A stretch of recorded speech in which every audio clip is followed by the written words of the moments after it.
Dans notre monde moderne, où les réseaux sociaux nous offrent un moyen de partager chaque aspect de notre vie, il est essentiel de se rappeler les leçons que nous enseignent les mythes anciens. L'une de ces histoires est celle de Narcisse, un jeune homme dont la beauté et la vanité ont conduit à sa propre tragédie. Narcisse était réputé pour sa beauté extraordinaire. Un jour, alors qu'il se penchait au-dessus d'un étang, il remarqua son reflet dans l'eau cristalline. Fasciné par sa propre image, Narcisse devint obsédé par sa beauté. Il passait des heures à contempler son reflet, admirant son apparence parfaite. Cette obsession grandissante l'empêchait de voir le monde qui l'entourait. Il se coupait des autres et devenait indifférent aux sentiments des personnes qui s'intéressaient sincèrement à lui. Malheureusement, son amour exclusif pour lui-même ne pouvait pas être partagé avec son propre reflet. Narcisse se sentait seul, incapable d'aimer ou d'être aimé en retour. Prisonnier de son propre égoïsme, Narcisse finit par dépérir. Son obsession pour sa propre beauté le conduisit à sa propre perte.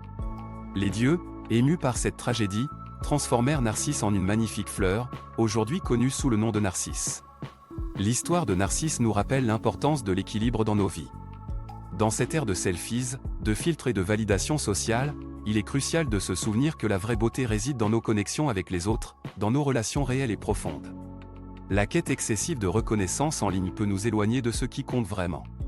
Alors, chers spectateurs, rappelez-vous toujours que vous avez de la valeur, quoi qu'il arrive. Ne laissez pas les commentaires ou les jugements sur les réseaux sociaux définir votre estime de vous-même. Vous êtes unique et précieux, et vos qualités intérieures sont ce qui fait de vous une personne exceptionnelle. Dans ce monde numérique, prenez le temps de vous échapper un peu de vos téléphones. Rétablissez un lien avec la nature, la lecture, l'art, ou toute autre activité qui vous apporte du bonheur et de l'inspiration. Apprenez à vous connaître vraiment, au-delà des images que vous partagez en ligne. Souvenez-vous que vous avez le pouvoir de modeler votre identité numérique, mais n'oubliez pas de cultiver également votre bien-être mental et émotionnel dans le monde réel. Ne laissez pas les écrans vous isoler, mais utilisez-les pour vous connecter de manière significative avec les autres et apporter du positif dans leur vie. Et pour terminer, je vous laisse avec cette citation inspirante de Maya Angelou, « Vous seul êtes assez. Vous avez été créé à l'image et à la ressemblance de Dieu. Vous n'êtes pas un accident de la nature.